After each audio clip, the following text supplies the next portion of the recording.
Halo semuanya, di kesempatan kali ini aku mau sedikit menjelaskan tentang Pancasila sebagai sistem etika. Tapi sebelumnya, aku mau memperkenalkan diri aku dulu. Nama aku Tita Medina dari Prodi Kimia. Nah, sebelum kita mengenal lebih jauh Pancasila sebagai sistem etika, kita harus tahu terlebih dahulu apa itu etika, apa itu sistem etika, dan apa itu Pancasila sebagai sistem etika. Etika bisa disebut sebagai ilmu tentang baik dan buruk, atau dengan kata lain bisa disebut sebagai teori tentang nilai. Etika berkaitan dengan kebiasaan hidup yang baik, tata cara hidup yang baik, baik pada diri seseorang atau kepada masyarakat. Sedangkan sistem etika sendiri dapat diartikan sebagai suatu kesatuan yang utuh dan menyeluruh yang saling berhubungan satu sama lain dalam suatu tata kelakuan manusia yang berdasar pada kebiasaan, adat, watak, perasaan, sikap, dan perbuatan yang baik dan harus dipatuhi. Lalu, bagaimana dengan Pancasila sebagai sistem etika? Pancasila sebagai sistem etika ini mengandung arti bahwa Pancasila merupakan nilai dasar dalam mengatur pergaulan hidup masyarakat Indonesia. Setelah kita mengetahui itu semua, lalu bagaimana implementasi etika Pancasila dalam kehidupan sehari-hari? Sila ketuhanan bukan hanya tentang siapa yang percaya Tuhan, siapa yang tidak, siapa Islam, siapa Kristen, siapa Hindu, dan lain sebagainya.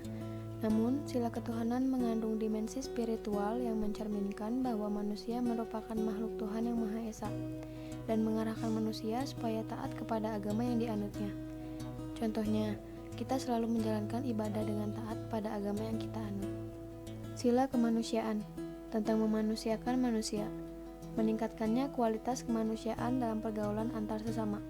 Contohnya, misalnya ketika ada seorang teman kita yang tunanetra membutuhkan bantuan untuk melakukan sesuatu, kita tetap harus membantunya dan tidak menganggapnya berbeda. Sila persatuan mengandung dimensi nilai solidaritas, rasa tentang kebersamaan, juga cinta tanah air. Contohnya, dalam dunia perkuliahan misalnya, teman-teman kita tentu berasal dari daerah yang sangat beragam, bukan? Dari situlah etika Pancasila dapat dibentuk. Dengan menumbuhkan rasa kebersamaan, juga tetap menghargai tempat teman-temanmu berasal dari manapun itu. Sila kerakyatan, suatu nilai tentang menghargai, mau mendengar, dan tidak memaksa kehendak siapapun. Contohnya, ketika kita berdiskusi, 1-2 orang tentu berpendapat yang berbeda dengan kita. Bukan berarti itu perpecahan, namun dengan kita menghargai juga mau mendengar dan tidak memutuskan sesuatu tanpa persetujuan orang lain pun, kita sudah beretika sesuai dengan nilai Pancasila. Sila keadilan, suatu nilai tentang peduli, bersikap adil, dan menghargai hak orang lain. Contohnya, bersikap bijaksana juga adil terhadap diri sendiri juga orang lain, yaitu dengan mengemban kewajiban tapi tidak membelakangi hak. Nah, teman-teman, dari semua bahasan tadi bisa kita simpulkan bahwa Pancasila itu memang mendorong kita untuk beretika baik kepada siapapun, dimanapun kita berada dan kapanpun itu. Bukan begitu? Terima kasih.